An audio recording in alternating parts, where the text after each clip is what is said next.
Bomb टाकला होता की नाशिक मधून शिवसेना युबीटीतून अनेक गिरीश महाजन यांनी सामनातही तो उल्लेख केलेला आहे आणि वादग्रस्त हे भारतीय जनता पक्षाचे लोक आहेत किंवा शिंदे गटाचे लोक आहेत, त्यांचा एकच एजेंडा आहे पक्ष फोडणं.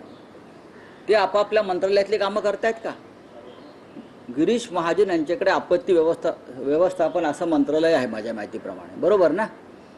ते सुद्धा मोठ्या मिनतवाऱ्या करून त्यांना मंत्रिमंडळात घेतल्याची माझी माहिती आहे. त्यांना मंत्रिमंडळ घेण्यास केंद्रीय समितीचा विरोध होता, कारण यांच्या भ्रष्टाचाराची आणि इतर अशी प्रकरणं आहेत.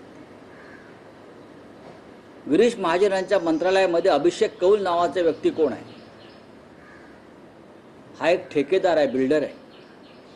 तो गिरीश महाजनच्या कार्यालयात बसतो आणि त्याचा फोन आल्याशिवाय आपत्ती व्यवस्थापनाची कोणती फाईल गिरीश महाजन मंजूर करत नाहीत.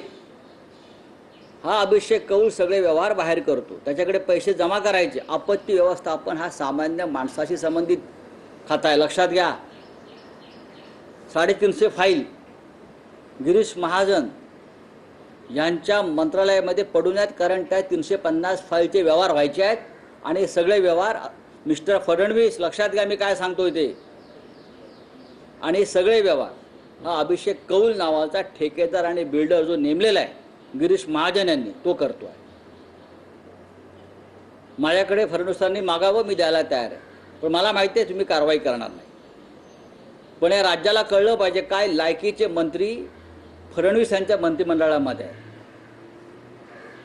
देवेंद्र फडणवीस यांनी जे त्यांच्या भोवती साधू संतांचं महामंडळ जमा केलं आहे, त्यातले एक साधू संत गिरीश महाजन या लायकीचे.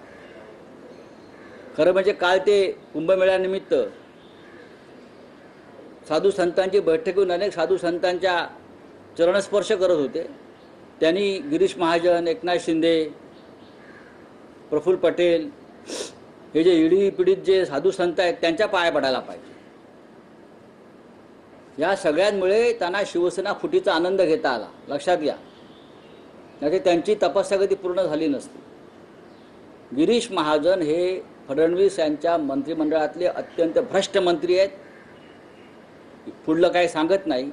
अभिषेक कौल या माणसाच्या मंजुरीशिवाय किंवा त्यांनी व्यवहार एखाद्या फाईलचा पूर्ण केल्याशिवाय गिरीश महाजन त्या फाईलवर सही करत नाही. हे आपत्ती व्यवस्थापन वगैरे वगैरे जे महत्त्वाचे विषय आहेत, पुनर्वसन, या खात्यातली परिस्थिती आहे, जेथे सामान्य माणसाच्या जीवनाशी संबंध येतो, जिथे सामान्य माणसाच्या भविष्याचा संबंध येतो, तिथे सुद्धा गिरीश महाजन यांचे दलाल हे मंत्रालयाबाहेर व्यवहार करून फाईल मंजूर करतात.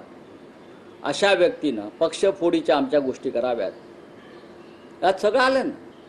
नाही, पण राऊतसाहेब त्यात फडणवीस असं म्हणतात की राज्य सरकार किंवा मंत्रिमंडळात कुठल्याही भ्रष्टाचाराला थारा देणार नाही अशी त्यांची भूमिका आहे. अगदी PSPA यांच्या नेमणुका करेपर्यंतही या सगळ्या गोष्टींची दखल घेऊन खोटं बोलतायत, त्या नियुक्त्या झालेल्या. ते खोटं बोलतायत किंवा ते दुर्लक्ष करतायत.